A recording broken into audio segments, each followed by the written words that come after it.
Bonsoir à tous, soyez les bienvenus sur France 3 pour cette soirée spéciale élection municipale que nous vous proposons jusqu'à 23h. Un scrutin clé, un scrutin très disputé, le premier sous le mandat de François Hollande. Avec nous ce soir le politologue Olivier Hill, bonsoir. Bonsoir. Alors un scrutin plutôt local ou un scrutin plutôt national, Olivier ? Alors traditionnellement sous la Ve République, les élections municipales sont un scrutin local. Juridiquement, c'est d'ailleurs leur définition. Il s'agit pour les électeurs d'apprécier le bilan de l'équipe sortante, du maire qui la représente. Simplement, les états-majors en disposent autrement, et notamment lorsqu'ils sont dans l'opposition, s'efforcent de nationaliser ce scrutin. Qu'est-ce que ça veut dire ? Eh bien, d'organiser un vote sanction, un vote qui vienne réprimer ou marquer une certaine défiance à l'égard de l'action gouvernementale. C'est ce qui s'est passé, on l'a vu dans les dernières semaines. On verra simplement à quel degré l'opposition est parvenue à le faire. C'est aussi tout l'enjeu de ce scrutin. Merci Olivier, on vous retrouve tout au long de cette soirée. Au programme, des interviews, des réactions, des résultats, mais aussi des estimations exclusives dans une dizaine de villes de France. Des analyses que vous pourrez aussi regarder et scruter sur le site internet de France TV Info. Les municipales sur France 3, vous êtes au bon endroit pour suivre minute par minute les résultats des 36 000 communes. En plus des soirées électorales, c'est toute l'actualité des municipales que vous pourrez consulter sur votre mobile et votre tablette grâce à l'application Région.fr. Des journalistes dans les 24 sites régionaux seront à l'affût pour vous apporter les informations les plus diversifiées. Autant d'informations que vous aussi vous pourrez commenter en direct via Twitter et Facebook. Alors les résultats, ce sera avec Grégoire Bouscambert et Vanessa Fize. Vous avez scruté tous les réseaux sociaux pendant toute la journée, vous le ferez toute la soirée pour nous. Oui, nous nous engageons à vous faire vivre tout ce qui va se passer sur les réseaux sociaux et sur Internet, les réactions des hommes et des femmes politiques, vos impressions à vous, électeurs connectés. Et puis, vous allez le voir, malgré la grisaille, il s'est passé beaucoup de choses. Il y a même quelques surprises. Vous pourrez nous suivre via Twitter avec France 3, toute région, F3, toute région. Oui, vous l'avez dit Vanessa, l'ensemble de la rédaction est mobilisé pour vous faire vivre ce soir cette soirée exceptionnelle, ces élections municipales en direct et en temps réel. Ma mission, eh bien je l'ai acceptée, c'est de vous donner les résultats en temps réel au fur et à mesure de leur officialisation et de leur publication. Pour cela, nous sommes en lien étroit avec l'ensemble des préfectures en région pour ne rien manquer et tout vous donner. Merci à vous. Olivier Hill, selon Ipsos, le taux d'abstention ce soir serait de 38,5%. C'est un chiffre catastrophique pour la démocratie locale. Nous serions à 5 points plus bas que la participation de 2008. Il faut signaler que 4 autres instituts se sont arrêtés à 35% d'abstention. Le chiffre est donc à préciser tout au long de la soirée. Simplement, retenons que dans les deux cas, il s'agit d'un mauvais résultat pour un scrutin qui est traditionnellement assez populaire auprès des Français. Quelques chiffres. 1983, nous étions à 21%. Dans les années 90, en 1995 précisément, nous avions bondi à plus de 30%. Aujourd'hui, avec 35, peut-être un peu plus, nous sommes évidemment dans une tendance continue et inquiétante de désamour, de désaffection à l'égard d'un scrutin qui pourtant avait jusque-là réuni, au fond, tous les Français. L'Institut Ipsos donne 38,5%, mais d'autres instituts donnent un taux d'abstention à 35%. C'est cela. Et précisément, il faudra voir à quel niveau le chiffre s'établit, et surtout au second tour, si cela se confirme.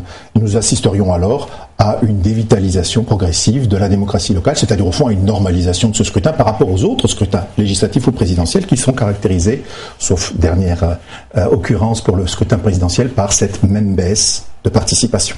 J'aimerais qu'on s'intéresse maintenant aux 10 villes qu'il faut attentivement regarder ce soir avec vous. Alors, les regards sont tous aimantés ce soir sur Paris et Marseille. On le sait, ce sont des villes à haute valeur symbolique. Il ne faudrait pas négliger pour autant les mouvements de bascule qui vont aller de la gauche vers la droite, mais aussi de la droite vers la gauche ce soir. Alors, parmi les villes qui peuvent basculer de gauche à droite, on le sait, Strasbourg, Toulouse, parmi les villes de plus de 100 000 habitants, sont très directement concernées, mais aussi des villes comme Amiens, Angers, Caen, qui pourraient être concernées. Parmi les villes qui pourraient basculer cette fois vers la gauche, Aix-en-Provence, Avignon pourrait être conquise, notamment à la faveur de triangulaires, on le sait, elles seront nombreuses au second tour. Autre attention, il faudra être présent dans la façon de suivre au fond les scrutins qui seront l'occasion pour le FN de marquer une percée. Saint-Gilles, Hénin-Beaumont, Fréjus sont des villes dans lesquelles celui-ci peut réaliser un score au premier tour au-delà de 40%. Et en Aquitaine ? Et en Aquitaine, des scrutins comme Pau ou Bordeaux qui vont être plus l'occasion de vérifier si une recomposition s'opère à droite. On pense à une figure comme François Bayrou à Pau, évidemment, ou Alain Juppé à Bordeaux. Voilà, vous l'avez dit, le nom, la résurrection, l'homme providentiel, François Bayrou à Pau. Je vous propose tout de suite de regarder notre estimation Ipsos avec Grégoire Bouscambert. Cette estimation est une exclusivité France 3 pour vous. Vous allez le voir, c'est étonnant. Oui Isabelle, alors vous l'avez dit, ce sont des estimations, pas de résultats définitifs, mais tout de même ces sondages sont réalisés à la sortie des urnes, donc ils se révèlent souvent exacts. Vous le voyez, après avoir échoué de peu en 2008, François Bayrou s'est lancé à nouveau à la conquête de la mairie de Pau, son fief historique. Un pari risqué, c'est là qu'il a essuyé ses revers électoraux les plus cuisants. À chaque fois, des triangulaires impliquant le PS et l'UMP ont été fatals au président du MoDem, mais cette fois, François Bayrou a pu compter sur le soutien de l'UDI et de nombreux ténors de l'UMP, dont Alain Juppé, Jean-Pierre Raffarin ou encore François Fillon. Et vous le voyez, d'après cette estimation, François Bayrou se retrouve en ballottage très favorable avec 41% des voix devant le candidat socialiste ou encore Yves Urieta qui se présentait sans étiquette. Bien sûr, dès que ces résultats seront officialisés, je vous les communiquerai en direct durant cette émission. Merci à vous Grégoire Bouscambert. Je vous propose maintenant de revoir à Pau les enjeux et la campagne de François Bayrou. Voici l'objet de leur désir, le théâtre Saint-Louis devenu l'hôtel de ville de Pau. Au deuxième étage, le bureau du maire donne sur la chaîne des Pyrénées. Ils sont 7 à se disputer cette vue magnifique. Le favori de la course, c'est lui, François Bayrou. Après 2 échecs, le président du MoDem, soutenu par l'UMP, mise sur sa notoriété pour l'emporter. Face à lui, le député socialiste David Habib tente de mobiliser l'électorat populaire. Mais un autre homme pourrait s'inviter au deuxième tour. Yves Urieta, ancien maire socialiste de la ville, est cette fois-ci candidat sans étiquette. Et dans cette campagne ultra-locale, c'est à celui qui sera le plus palois des palois. À gauche, 2 autres listes s'affrontent, les Verts et le Front de gauche. Alors que sur sa droite, François Bayrou devra compter avec le Front national. Georges de Pachter se fait l'avocat des petits partis. Alors, qui sortira vainqueur de cette élection très locale? Le centriste François Bayrou, à la notoriété nationale, ou le socialiste David Habib? Une seule certitude, les 80 000 Palois attendent un nouveau maire qui réveillera leur belle endormie. Alors Pau, ville moyenne de 79 000 habitants, une ville déshéritée qui a eu un peu de problèmes avec sa sécurité, avec l'économie de la ville, du centre-ville, un centre-ville déserté, les jeunes qui vont chercher du travail ailleurs. Pourquoi est-ce que François Bayrou, on dirait, s'est mis dans un tel pétrin et est allé à Pau ? D'abord parce qu'il a longtemps visé la reconduction d'une députation dans le Béarn. C'est une région qu'il connaît bien, dans laquelle il est implanté depuis longtemps. Il a essayé à 2 reprises déjà de conquérir la mairie de Pau, qui est un fief socialiste depuis plus de 40 ans. Les thèmes, au fond, de cette campagne sont bien captés par François Bayrou, si l'on en croit l'estimation du premier tour, mais aussi par son colistier, Éric Sobat, qui représente l'UMP. Tous deux semblent avoir mené une campagne très proche des attentes des citoyens et on sent ici des bénéfices qui sont là maintenant enregistrés. Est-ce que la blessure de 2012 est effacée ? L'appel à voter François Hollande est effacé. Bon, vous savez, on n'enterre pas politiquement ou électoralement des hommes politiques de ce calibre. C'est sans doute un tournant pour lui, évidemment, notamment pour sa carrière nationale, pour son destin personnel. On le sait, il avait été dans l'échec après la présidentielle et la dernière législative. Là, il peut en quelque sorte opérer une résurrection et revenir sur le devant de la scène. C'est aussi le sens de l'alliance qu'il avait passée, on en parlera très doucement, avec Alain Juppé, le grand patron de la ville de Bordeaux. Oui, on reviendra sur Bordeaux bien évidemment, puisqu'on attend avec impatience le résultat du scrutin, mais il faut être patient ce soir parce que les bureaux de vote de Bordeaux ferment à 20h, donc il faut encore un peu de temps avant d'avoir le résultat du dépouillement.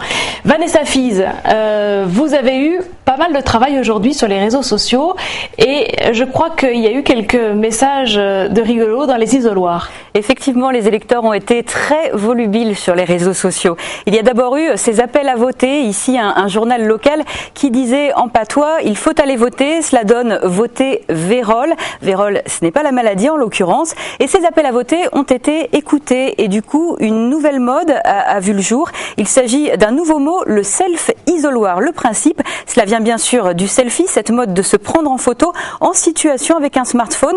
Mais cette fois-ci, c'était au moment de voter. Alors voilà ce que ça donne, des photos, encore des photos. Tout le monde s'est pris en photo. Au départ, ça disait à voter et maintenant, tout le monde s'est amusé à se prendre en photo dans l'isoloir. Alors, ça a donné des idées à des plaisantins puisque je vais vous proposer à présent le vote dog. Voilà, c'est un selfie par un chien avec sa carte d'électeur. Cette journée de scrutin, bien sûr, il y a eu aussi des moments plus sérieux, plus forts, comme les premiers votes. Constance, ici, est très fière d'avoir accompli ce qu'elle appelle son premier acte citoyen. Le selfie a en revanche agacé beaucoup ceux qui ont préféré user de pédagogie. Ce père de famille explique qu'il a préféré emmener son fils dans l'isoloir plutôt que son téléphone. Voilà pour cette journée de vote qu'on a pu suivre toute la journée également sur les sites internet de France Télévisions. Et puis j'ajoute une petite information. A priori, Steve Briouat, d'après les gens qui suivent cette élection sur Twitter, arrive largement en tête dans quasiment tous les bureaux de vote. On se demande même s'il pourrait passer au premier tour. Merci Vanessa Fils pour toutes ces informations. Steve Briouat à Hénin-Beaumont, c'était un peu prévu, c'était une des villes cibles du Front National en tout cas. Un mot ? Tout à fait, et c'est même là un premier élément pour accréditer l'idée d'une percée du Front National, car si dans le sud-est, mais aussi dans le nord, le Front National arrive dans 10-15 villes autour de 40%, on pourra vraiment parler d'un pari réussi pour ce parti. Bon, c'est un travail de fond qu'a fait le Front National à Hénin-Beaumont, il faut dire. Tout à fait. Il n'a pas été fait dans toutes les autres villes ciblées par le Front National, et qu'Hénin-Beaumont est un symbole. Oui, ça fait plus de 20 ans que Steve Briouat laboure cette terre électorale, il commence à en toucher les bénéfices les plus tangibles, c'est incontestable. Je vous propose de retrouver Grégoire Bouscambert avec un résultat sur Villeneuve-sur-Lot. Oui Isabelle, les résultats commencent tout juste à arriver. Je vous propose de partir justement donc en Aquitaine, vous l'avez dit, à Villeneuve-sur-Lot. Un an après l'affaire Cahuzac, le fantôme de l'ex-ministre du Budget n'a pas disparu. Battu avec les honneurs lors d'une législative partielle l'an dernier, le jeune élu Front National Étienne Bousquet-Chassagne espérait remporter la mairie. Le maire socialiste sortant est Patrick Cassani. Et vous le voyez, eh bien c'est lui qui est arrivé en tête. Il est en ballottage avec le candidat Front National, également le candidat d'Hiver Gauche et le candidat UMP. On pourrait donc se diriger vers une quadrangulaire la semaine prochaine à Villeneuve-sur-Lot. Autre résultat qui viennent de nous parvenir à l'instant à Mulhouse. La sécurité à Mulhouse était l'un des thèmes majeurs de cette élection, en tout cas pour le maire sortant Jean Rotner qui a connu quelques faits divers majeurs durant son mandat. Mais rien n'était joué. Selon un sondage du mois de décembre, la ville pouvait en effet basculer, mais vous le voyez, il arrive en tête, le maire sortant UMP avec 42% des voix. Il est suivi par le candidat socialiste et la candidate Front National qui a obtenu 21,85% des voix. Enfin, un dernier résultat à Noyon. Le Front National historiquement bien implanté ici va-t-il l'emporter? C'était la question. Une fois de plus, le suspense de Vérigné. Deux frères s'affrontent en tant que tête de liste. Le maire sortant du Parti Socialiste, Patrick de Guise, et l'UMP, Gérard de Guise. Le tout sous le regard de Michel Guignot, numéro 1 du Front National en Picardie, qui briguait lui aussi le même poste. Et vous le voyez, c'est le candidat socialiste qui arrive en tête. Et il est suivi d'assez près par son frère UMP et par le candidat Front National qui a obtenu 28,32% des voix. Voilà pour les résultats qui viennent tout juste de nous parvenir. Merci Grégoire Bouscambert. Alors on a parlé de la résurrection de François Bayrou à Pau, en Aquitaine. On va parler d'une révélation à Béziers. Béziers, ville déshéritée, endettée. Centre-ville délaissé par ses habitants qui ont préféré la périphérie pour des causes de sécurité et d'économie. Béziers, Robert Ménard se présente là-bas et il fait apparemment un score incroyable. Qu'en dites-vous, Olivier Hill ? Oui, d'abord, observons qu'on mentionne peu le lien qui existe entre orientation électorale et situation socio-économique d'une ville. Tout cela ne se passe pas dans le ciel des estimations, des spéculations des états-majors. Une élection, c'est d'abord un rapport que des électeurs ancrés dans une histoire, entretiennent avec des représentants. Et là, à Béziers, la situation, on le sait, est très difficile. 17% de chômeurs, un tiers des familles sont sous le seuil de pauvreté, des industrialisations assez massives, une fierté locale qui a pris un coup. Bref, une situation qui est propice au développement d'un vote assimilable au Front National. Rappelons que Robert Ménard n'est pas du Front National, mais est soutenu par ce parti et pourrait réaliser un très joli score au second tour. Alors avant de poursuivre sur Béziers, je vous propose de retourner à Villeneuve-sur-Lot, en Aquitaine, où le candidat du Front National, le jeune candidat de 24 ans, a réagi au scrutin. Je remercie les électeurs qui m'ont conduit au second tour à un niveau à peu près égal de la législative partielle du premier tour. Maintenant, on se dirige vers une pentagrulaire, 5 listes au second tour. Alors je lance un appel très clair aux électeurs qui ont fait un autre choix que ma candidature ou celle de Patrick Cassani au premier tour, mais qui ne veulent plus ni du PS ni de l'UMP, tant au niveau national qu'au niveau local, à se porter sur ma candidature au second tour. Je crois que la dynamique nous est favorable. Cet éparpillement des voix nous est favorable également. Voilà Olivier, ce jeune candidat du Front National, c'est à l'image des listes qui se sont multipliées cette année. 597 listes pour les municipales de 2014 menées par Marine Le Pen, c'est beaucoup. Et des candidats comme celui de Villeneuve-sur-Lot, il y en avait beaucoup. Oui, et on a une situation ici qui est très proche de celle des Nains-Beaumont dont nous avons parlé tout à l'heure, c'est-à-dire un système géré par les socialistes se décompose littéralement sous le coup d'une série d'affaires, on va dire, des mises en cause, des mises en examen, et finalement c'est un climat qui est propice à une critique, de dénonciation, mais aussi une traduction, une impuissance devant le politique, dont bénéficie très directement ici le Front National, avec un score qui, vous l'avez dit, est très élevé pour un premier tour dans une ville qui est de tradition socialiste et qui jusqu'alors n'avait pas connu de tels étiages. Nous sommes dans un cas de figure tout à fait maintenant classique. Nous verrons comment le Front National va pouvoir transformer cet essai. Rappelons d'un mot qu'il vise 150 à 200 listes présentes au second tour, ce qui serait une forme de record pour ce parti. Et 1000 conseillers municipaux. Tout à fait. Direction Béziers, avec l'estimation exclusive de France 3 pour vous, l'estimation sur les bulletins de vote, les premiers dépouillés, avec vous Grégoire Bouscambert. Oui, là encore, donc il s'agit bien d'une estimation, vous l'avez dit Isabelle, et pas de résultat définitif. Mais cela pourrait s'y rapprocher. Béziers, le Front National ne présentait pas de candidat dans cette commune, mais soutenait l'ancien patron de Reporters sans frontières, Robert Ménard. Face à lui, Elie Aboud pour l'UMP briguait la succession de Raymond Coudert, maire depuis 1995 et dont il fut le premier adjoint. Jean-Michel Duplat représentait le Parti Socialiste et vous le voyez, c'est Robert Ménard qui arrive en tête. Il est en ballottage très favorable avec 44% des voix, suivi par le candidat UMP et le candidat du Parti Socialiste. Robert Ménard arriverait donc en tête à Béziers. Je le précise, il s'agit d'estimations et évidemment, je vous communiquerai les résultats définitifs dès leur publication. Merci à vous Grégoire Bouscambert. Alors Robert Ménard, intéressons-nous à l'homme, insolite, candidature à la fois soutenue par le Front National et par Debout la République de M. Dupont-Aignan, un candidat au franc-parler qui a surpris tout le monde. J'aimerais qu'on regarde le sujet de Béziers avant qu'on revienne sur l'analyse de l'homme. Volontiers. À Béziers, le rôle de la police municipale est devenu un enjeu électoral depuis que Robert Ménard, le candidat soutenu par le FN, Debout la République et le Mouvement pour la France, a préconisé de l'armée. Il faut une police municipale qui travaille 7 jours sur 7, 24 heures sur 24. Et pour ça, il faut une police municipale qui soit armée. La mesure fait d'autant plus polémique que la délinquance a baissé l'an dernier, de manière significative. Paradoxalement, le sentiment d'insécurité des Biterrois reste fort. Dans notre sondage Ipsos Steria, dévoilé le 25 février dernier, ils étaient 43% à placer cette problématique en tête de leurs préoccupations. Le candidat UMP Elie Aboud, premier adjoint au maire sortant, en est conscient, mais refuse la surenchère. Je pense qu'en termes de vidéoprotection, il faut faire un effort. Et là, la population le demande. En termes de police municipale, moi je ne suis pas contre le fait d'armer la police municipale. Vous savez, il y a des mairies socialistes qui les ont armées. Mais je pense qu'il faut le faire intelligemment. Mais avant, il faudra se pencher sur l'épineux problème du commissariat central. Les locaux biterrois de la police nationale sont en piteux état. Venu soutenir la candidate socialiste aux législatives en 2012, le ministre de l'Intérieur, Manuel Valls, n'avait pas visité le commissariat. Son prédécesseur, Claude Guéant, avait, lui, annulé sa venue à Béziers. Pour combattre le sentiment d'insécurité, sans doute faudra-t-il aussi tisser de nouveaux liens entre l'État et la ville. Bon, Béziers, dans l'Hérault, une ville très abîmée, très endettée, un terrain pour le Front National et un terrain pour Robert Ménard, qui s'y est présenté depuis plusieurs années là-bas. Il est natif de Béziers dans l'Hérault, il connaît très bien la famille Le Pen, il a déjà écrit en 2011 un livre sur Jean-Marie Le Pen. Là, il est en train d'écrire avec sa femme Emmanuelle Duverger les mémoires de Jean-Marie Le Pen qui sont à paraître dans les mois prochains. Comment un tel homme, journaliste, défenseur Reporters sans frontières, on connaît l'association, comment un tel homme a pu, disons, avoir cette candidature aussi atypique, Olivier? Alors d'abord, rappelons que c'est un homme qui a eu une trajectoire politique assez singulière.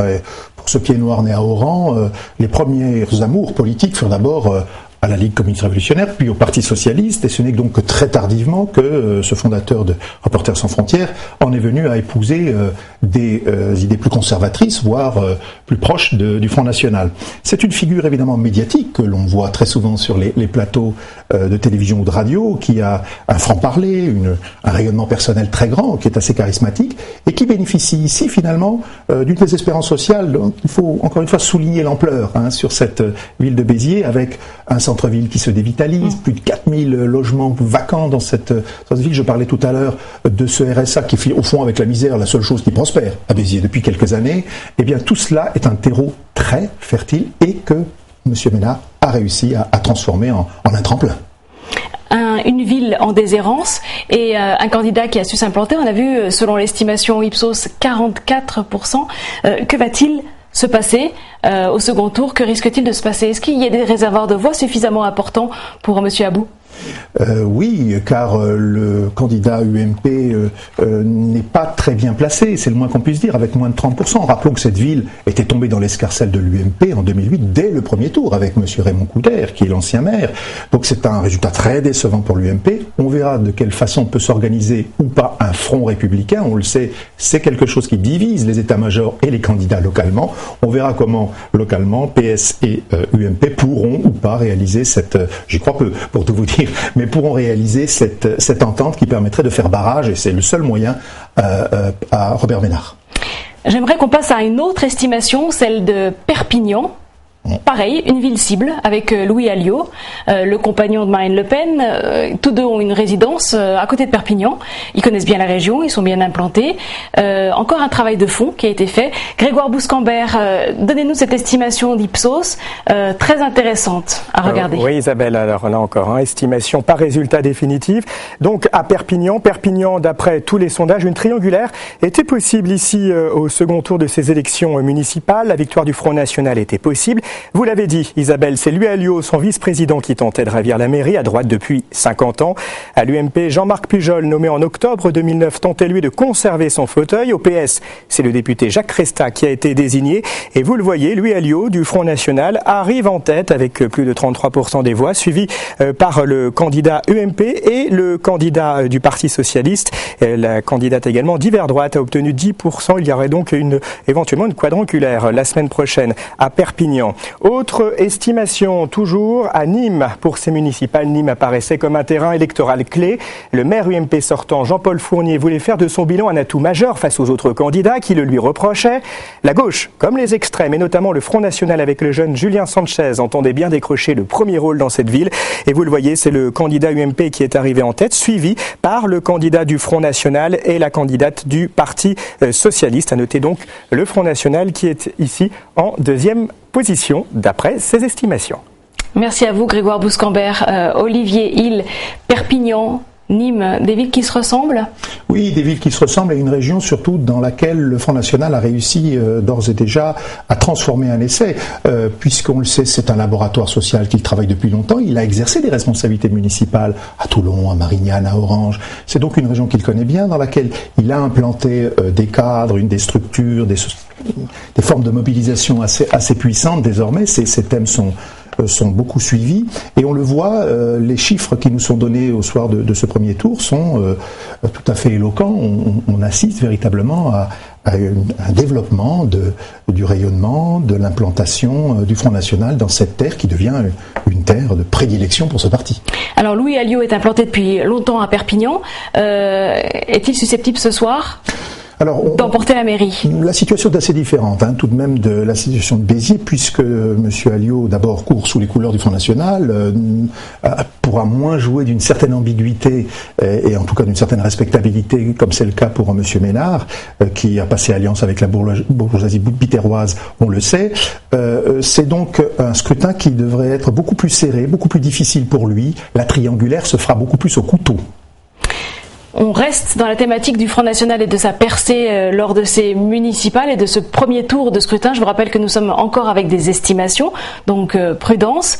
Et nous partons à Saint-Gilles, où Gilbert Collard, qui est très implanté et qui avait gagné les législatives de Saint-Gilles en 2012, réagit ce soir. Je suis très content que je suis très content et que je vais continuer pour arriver à gagner cette ville qui a besoin d'être pacifiée et qui a besoin de savoir que l'on doit respecter tout le monde. Moi, je respecte tout le monde. Vous avez pu voir que je n'insulte personne et je trouve qu'il y a un effort d'explication à faire, de pédagogie pour arriver à donner à cette ville le calme dont elle a besoin. Voilà. Alors on vient d'entendre Gilbert Collard, candidat à Saint-Gilles, qui apparemment est en bonne position pour l'emporter au second tour. Vous venez de l'entendre. Je vous propose de retrouver maintenant Grégoire Bouscambert avec d'autres résultats ce soir. Oui Isabelle, des résultats qui arrivent ici au fur et à mesure. Je vous les communique. Je vous propose de partir en Champagne-Ardenne avec ce premier résultat. À Châlons-en-Champagne, le député UMP de la circonscription, l'ex-ministre Benoît Apparu tentait sa chance. Maire depuis 18 ans, Bruno Bourdebrock, lui, laisse le champ libre. Mais à l'élection législative de 2012, Benoît Apparu était arrivé derrière le candidat PS. Et là, aux élections municipales, vous le voyez, il est arrivé en tête avec plus de 43% des voix, suivi du candidat du Parti Socialiste et du candidat du Front National qui a obtenu 20,50% des voix. Autres résultats qui viennent de nous parvenir à Digne-les-Bains. Serge Glohagen, maire sortant du Parti Socialiste, n'était pas candidat à sa succession. De son côté, la gauche soutenait la candidature de Patricia Granet, qui n'a pas de carte au PS. Elle trouvait face à elle Franck Di Benedetto, premier adjoint sortant PS, exclu du parti, qui a obtenu le soutien du MoDem et d'Europe Écologie Les Verts. Alors, la guerre des gauches, pouvait-elle profiter à la droite? C'était la grande question et, vous le voyez, elle a plutôt profité au Front National, puisque c'est la candidate du FN qui arrive en tête, suivie de près par la candidate d'Hiver Gauche. Enfin, un résultat également à Florange, emblématique de la désindustrialisation. Florange, ville des hauts fourneaux, ville symbole, est l'objet de l'attention de tous les médias depuis le début de ces élections et des partis politiques, du Front de gauche au Front National en passant par le PS. Et vous le voyez, eh bien c'est le candidat d'Hiver Droite qui est arrivé et qui n'est pas arrivé en tête, puisqu'il a été élu dès le premier tour avec 57,63% des voix. Il a donc battu le candidat du Parti Socialiste. Merci Grégoire et n'hésitez pas à nous interrompre pour de nouveaux résultats dans la soirée. Je vous propose maintenant d'écouter le député socialiste du Nord, Romain Bernard, qui nous parle de l'abstention et qui lance un appel à la mobilisation ce soir. J'ai vraiment le sentiment que les électeurs ont voulu passer un message national qui dépasse finalement pour la gauche le cadre local, notamment des élus sortants. Et je sais qu'il y a toujours 2 tours dans une élection municipale et qu'il faut qu'au 2e tour, les électeurs de gauche se mobilisent car ils ont manqué à un certain nombre de nos candidats au premier tour. Et je pense qu'il faut non seulement le faire pour la gauche, mais il faut aussi le faire contre l'extrême droite. Parce que cette poussée de l'extrême droite que l'on va constater dans toutes les grandes villes du Nord et du bassin minier, dans le Pas-de-Calais, me semble être une grave préoccupation pour la démocratie française, je le pense en toute sincérité. Olivier Hill, un appel à la mobilisation pour le second tour. La situation est grave dans le Nord, selon ce député. Oui, le Nord, le Pas-de-Calais, bien sûr dans le Sud-Est, ce sont des terres d'implantation désormais frontiste, on le sait, et l'appel à la mobilisation va être sans doute répercuté tout au long de cette semaine par la plupart des leaders. C'est un moment important, car cette abstention différentielle, comme on en parlait tout à l'heure entre les partis, eh bien, est la clé de ce scrutin. C'est ce qui explique ces résultats parfois très étonnants, avec un Front National qui peut dépasser dans certaines villes les 40% au premier tour. C'est là véritablement le point central. Nouvelle estimation exclusive de France 3. Elle concerne la ville d'Avignon et on retrouve tout de suite Grégoire Bouscambert pour nous en détailler les principales informations. Et oui, Isabelle, donc estimation exclusive donc à Avignon où la maire sortante Marie-Josée Rouag ne se représentait pas, mais une récente affaire d'emploi fictif en lien avec son fils compliquait sa succession. La liste socialiste était favorite du scrutin où la présence du Front National au second tour rendrait la victoire UMP très improbable. Et vous le voyez, c'est le candidat du Front National qui arrive en tête, suivi de très près par la candidate du Parti socialiste et par le candidat UMP. Des estimations, donc il ne s'agit pas de résultats définitifs. Merci Grégoire. Olivier Hill, le Front National confirme sa percée ? Oui, à l'évidence, les premières indications, là, à l'heure où nous parlons, semblent marquer une percée assez claire du Front National, à la fois due à l'abstention qui est forte lors de ce premier tour, mais aussi au nombre de listes, 597 déposées par ce parti. Rappelons que en 1995, c'était le précédent record, ou en 2008, alors là, c'était une année de basse participation, il n'y avait que 108 listes de la part du Front National. Là, on est véritablement dans une forte mobilisation et elle semble payer puisque les premiers résultats qui nous arrivent indiquent assez clairement que désormais c'est la voie de la protestation, la voie principale de la défiance à l'égard de la politique gouvernementale. Alors la candidate socialiste, Cécile, elle, pourrait l'emporter au second tour en Avignon, une ville que l'on connaît surtout pour son festival, mais derrière la ville, il y a beaucoup de difficultés, le chômage, l'insécurité. On en a beaucoup entendu parler pendant cette campagne électorale. Est-ce que Avignon résume les problèmes du Vaucluse et des villes qui sont dans cet état très exposées et en même temps pas sécurisées? On retrouve le même cocktail que nous avons déjà commencé à analyser. Et pour le simplifier, disons simplement qu'il y a deux dynamiques très fortes qui se conjuguent ici. Vous avez d'abord, au fond, le révélateur d'une impuissance du politique, impuissance à réguler les dynamiques socio-économiques, à apporter assistance aux personnes qui en ont le plus besoin. Sur fond des affaires en plus. Sur fond des affaires, souvent avec des questions des emplois fictifs. Bien sûr, ou d'argent qui s'y mêlent. Mais il y a également un autre point, c'est la question de l'exemplarité des élus. Je crois que ça c'est un point très important qui dépasse même la corruption de façon plus générale, le sentiment d'être véritablement bien représenté par son élu local, par son conseil municipal ou son maire. Et là aussi, il y a sans doute une grande défiance qui s'est installée. On le sait par des enquêtes, les 3/4 des Français considèrent que leurs élus ne sont pas suffisamment exemplaires, donc le jugement est sévère. Il n'est sans doute pas totalement injuste. Et à propos du Vaucluse, je vous propose de regarder ce reportage sur l'implantation de l'extrême droite dans ces terres. Ce visage blond, lisse, souriant, c'est celui de Marion Maréchal Le Pen, élue députée Front National de Carpentras en juin 2012. Marion Le Pen, nouvelle figure de proue d'une extrême droite qui prospère en terre de Vaucluse. 3 conseillers généraux, 2 députés, 2 maires. Nulle part ailleurs en France, la droite de la droite ne réalise de tels scores. Bonjour. Bonjour monsieur, très bien vous aussi. Comment expliquer l'exception vauclusienne? Ici, l'extrême droite n'est plus contenue, analyse le cercle de réflexion Terra Nova.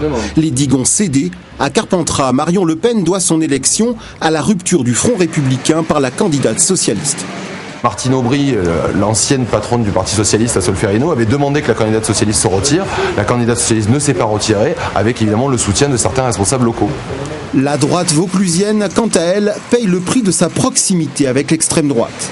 Ce qu'on appelle la droite populaire, c'est vraiment théorisé et est un laboratoire du rapprochement entre le FN et l'UMP en Vaucluse. Je suis notamment très par Thierry content. Mariani à Bolène. On a vu d'ailleurs comment ça s'est soldé. C'est-à-dire que quand on joue avec le feu, aujourd'hui à Bolène, c'est Madame Bompard qui est élue, quoi. Thibaut de la Tocquenay milite au Front National depuis 27 ans. Immigration, chômage, insécurité, valeurs familiales traditionnelles, ses discours, sa vision de la société n'ont pas varié, mais il trouve un écho grandissant en Vaucluse. Il y a bien sûr maintenant, au deuxième tour, lorsque c'est le cas de figure, un ralliement du vote UMP massif pour nous. Mais c'est ça qui est assez incompréhensible, ou enfin nous on sait pourquoi, parce que grâce à notre discours sur le plan social, il y a le ralliement de 30 à 40% parfois de la gauche. La force de l'extrême droite, c'est aussi la faiblesse des partis classiques en Vaucluse, ce que Terra Nova appelle la dépolitisation. Moins de 1000 militants au PS, moins de 1000 militants à l'UMP pour tout le département.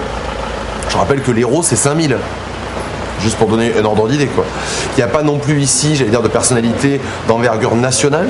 Il n'y a pas de Frêche, il n'y a pas de Collomb, il n'y a pas de Guérini, il n'y a pas même d'Estrosi, de Gaudin, enfin que sais-je. Longtemps, cette famille politique a pâti d'une image sulfureuse. Ici, elle s'affiche à travers une jeune femme blonde et des notables à l'aspect bien tranquille. Les nouveaux visages de l'extrême droite française se dessinent ici, en Vaucluse. Voilà, c'est le direct. Je vous propose tout de suite de retrouver à Pau François Bayrou, l'homme de la soirée, l'un des hommes de la soirée, la résurrection de François Bayrou, du centriste et du Béarnais. On l'écoute. C'est pour moi une émotion très grande.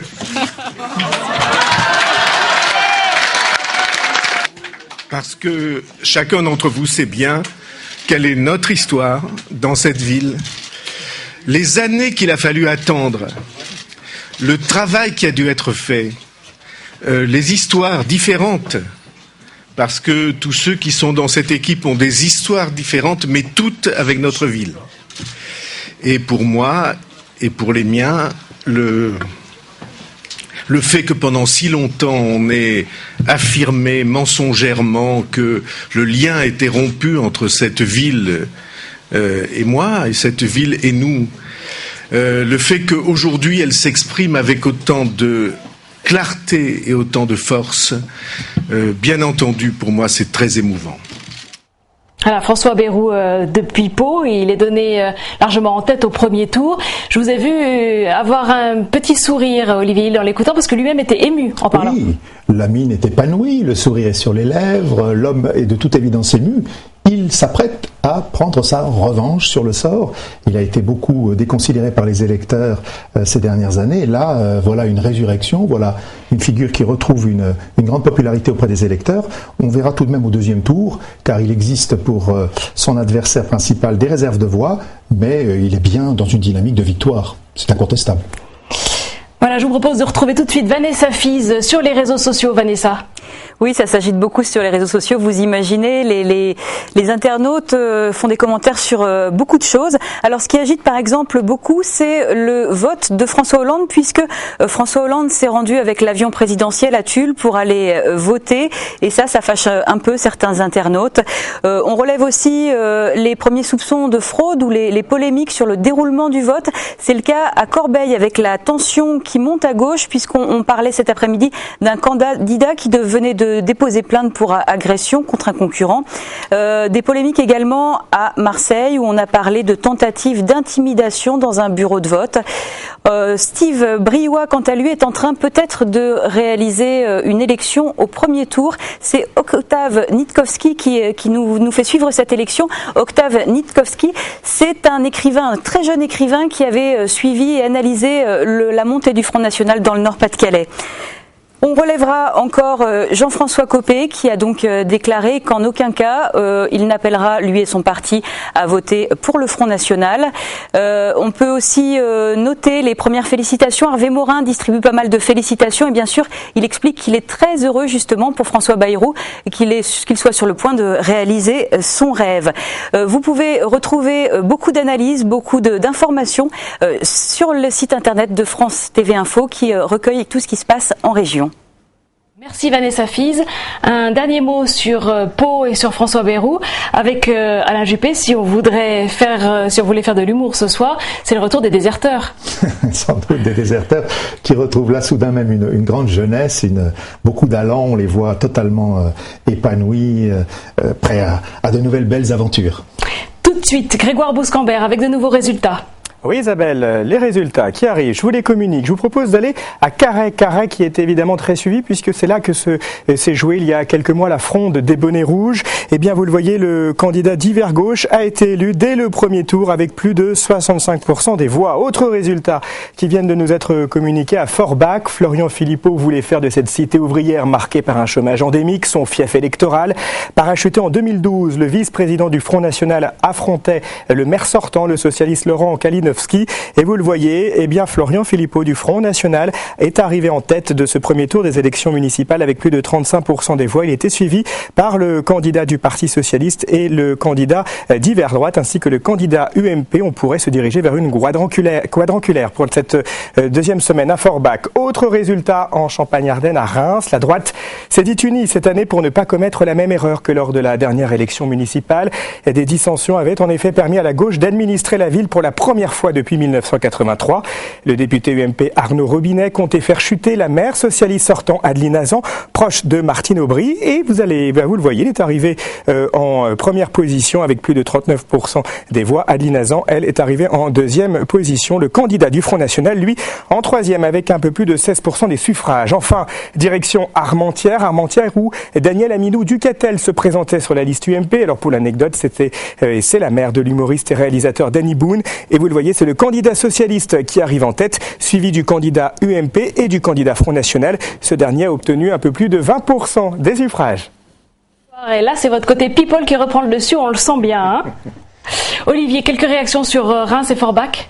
Alors sur Forbach, tout d'abord, c'est un pari qui s'annonce assez difficile pour M. Philippot parce que il y a des réserves de voix, la triangulaire sera d'abord assez serrée, et puis il y a des réserves de voix qui devraient s'exprimer contre lui. On verra là aussi comment se constitue, explicitement ou pas, de manière peut-être simplement tacite, une sorte de front républicain. À Reims, c'est au fond le retour à une situation assez attendue, puisque cette ville est plus sociologiquement de droite que de gauche, et c'est à la faveur d'une lutte fratricide entre chiraciens qu'en 2008, la ville avait été conquise par le Parti socialiste. On me prévient que Gérald Darmanin, ça vous dit quelque chose ? Un jeune UMP qui s'est présenté à Tourcoing et qui pourrait bien faire basculer la présidence de Lille Métropole, qui est acquise pour l'instant à Martine Aubry, on le sait. Gérald Darmanin, jeune candidat UMP, qui réagit ce soir au premier tour du scrutin. Dans une ville qui a voté à 56% François Hollande, le candidat du Parti socialiste perd 16 points. Donc si aujourd'hui les électeurs qui n'ont pas été votés, ceux qui ont montré leur colère en votant pour d'autres listes, vont voter pour battre le socialiste au second tour, la ville de Tourcoing, effectivement, verra des jours meilleurs. Moi j'ai toujours cru que les Tourquenois voulaient le changement, malgré les sondages, malgré les coups bas, malgré les tracts anonymes jusque hier soir dans les boîtes aux lettres. On voit que les Tourquenois sont des gens sages et qui n'ont plus envie d'un maire hautain, cassant, qui fait une politique socialiste qui fait mal aux Tourquenois, mais qui ont envie du renouveau et du renouvellement. Alors Tourcoing a déjà vécu une triangulaire, vous ne seriez pas en tête tout de même Oui, on est à 3 points d'après les estimations, c'est-à-dire qu'aujourd'hui le Front National est à 17, c'est-à-dire 5 points de moins que le sondage, c'est-à-dire plus de 12 points de moins que lorsqu'il y a une triangulaire en 95 avec Patrick Benat. Aujourd'hui, je crois qu'il y a des électeurs du Front National, mais aussi des électeurs qui ont voté pour d'autres listes, qui voudront battre simplement le candidat socialiste au second tour, et le vote utile, ce sera le vote Darmanin. Voilà, une candidature à suivre en tout cas au second tour. Olivier, vous souhaitiez réagir sur Carrel et Bonnet Rouge ? Oui, parce que c'était un des moments attendus de ce premier tour de scrutin municipal. Au fond, constater de quelle façon la mobilisation sociale qui avait été importante, au nom de la lutte contre une forme de fiscalité oppressive, au nom de la politique des transports qui paraissait agressive, au nom de revendications aussi identitaires, eh bien, comment cette mobilisation sociale s'est transformée dans les urnes, comment au fond les électeurs ont intégré ou pas cette manière de protestation dans leur geste électoral. Et il faudra voir, Carré donne des premières indications, il faudra voir également à Quimper, mais aussi à Vannes et dans les grandes villes bretonnes, comment au fond ce socialisme breton tient ou pas ses fiefs en la matière et ne se trouve pas balayé par cette vague. Sur Tourcoing, j'aimerais qu'on y retourne quand même à Tourcoing. Oui. Très important pour Lille. Roubaix et Tourcoing pourraient basculer. Si jamais ça bascule, qu'est-ce que ça devient pour la mairie de Lille, pour Martine Aubry ? Ça serait évidemment une très grosse épine dans le pied de Martine Aubry qui, sur le plan strictement municipal, affronte ce scrutin avec beaucoup de sérénité. Tourcoing-Roubaix, 2 villes majeures pour l'équilibre politique des socialistes, 2 villes aussi dans lesquelles, évidemment, la tradition socialiste s'effrite, parfois même s'effondre. Il y a des cassures véritablement qui sont constatées, c'est le cas à Tourcoing. On voit comment, au fond, l'appareil socialiste a été largement discrédité dans cette région qui a été depuis très longtemps terre d'un socialisme municipal triomphant. Voilà. Cette information qui nous parvient sur Twitter de l'élection de Steve Briouat à Hénin-Beaumont. Il serait le premier maire Front National de la soirée selon Twitter. Attention à prendre avec précaution cette information. Mais il n'empêche, cela confirmerait une des cibles du Front National évoquée par Marine Le Pen. Oui, les investissements avaient été nombreux. Marine Le Pen, qui est d'ailleurs sur la liste, mais en position non éligible de M. Briouat, était venue faire campagne, apporter son soutien. On le sait, c'est une terre qui depuis maintenant plusieurs années est au cœur des stratégies frontistes. Nous en avions beaucoup parlé à propos de la législative Mélenchon-Le Pen.